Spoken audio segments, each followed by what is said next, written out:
Omid Scobie a été qualifié de incroyablement calculé par deux commentateurs royaux, pour avoir publié la nouvelle édition de Finding Freedom à l'occasion de l'anniversaire de la mort de la princesse Diana.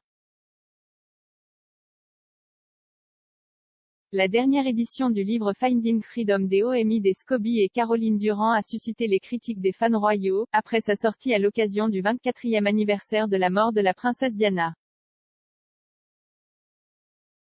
L'animatrice de radio et commentatrice royale Julia Hartley-Brewer a affirmé que le livre était vraiment cynique et a fait allusion à l'allégation selon laquelle le prince Harry et Meghan Markle avaient collaboré avec les auteurs sur la biographie non officielle. Les Sussex ont nié avoir joué un rôle dans le livre et se sont distanciés de la dernière édition, affirmant que ces auteurs, qui s'appuient sur des sources anonymes, ne parlent pas en leur nom. Finding Freedom a été publié pour la première fois en août 2020 et a détaillé le voyage du prince Harry et de Meghan Markle depuis leur cour jusqu'à leur éventuel départ de la famille royale. Une version mise à jour a été publiée le 31 août de cette année, qui comprenait des informations sur l'interview du couple avec Oprah et leur relation tendue actuelle avec leurs parents royaux. Julia Hartley-Brewer a déclaré à Palace Confidential, « C'est incroyablement calculé et je pense que c'est vraiment ringard. Quiconque a perdu un membre de sa famille proche se souviendra de la date à laquelle il est décédé.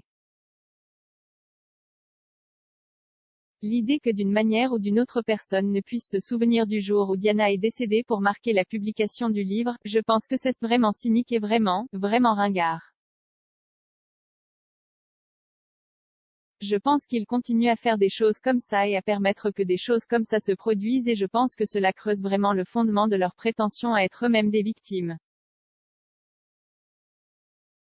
Ils ont l'air d'utilisateurs plutôt complices pour le moment. Après la sortie du livre l'année dernière, il est apparu que des amis proches du couple avaient été autorisés à coopérer avec les auteurs. Cependant, le couple a nié toute implication dans la dernière édition, qui comprend des détails sur les funérailles du prince Philippe, leur interview avec Oprah et leur organisation Archewell. Kate Mansey, rédactrice en chef adjointe du Mail on Sunday et experte royale, a déclaré « Vous vous demandez ce qui se passe actuellement dans la maison des Cambridge, je soupçonne que c'est de l'exaspération chez les Sussex.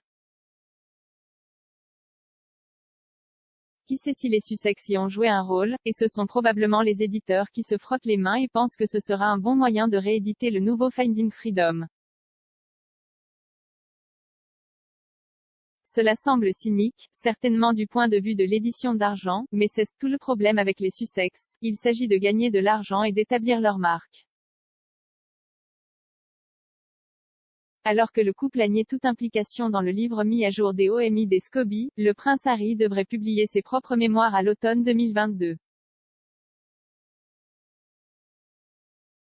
Les mémoires promettent de donner un récit précis et entièrement véridique de sa vie, couvrant son enfance, sa carrière militaire, sa vie publique et son nouveau rôle de père. Il est publié par Penguin Random House et le produit des ventes de livres sera distribué aux œuvres caritatives du duc. Des sources royales ont suggéré que le livre mettrait fortement l'axe sur la mort de la princesse Diana.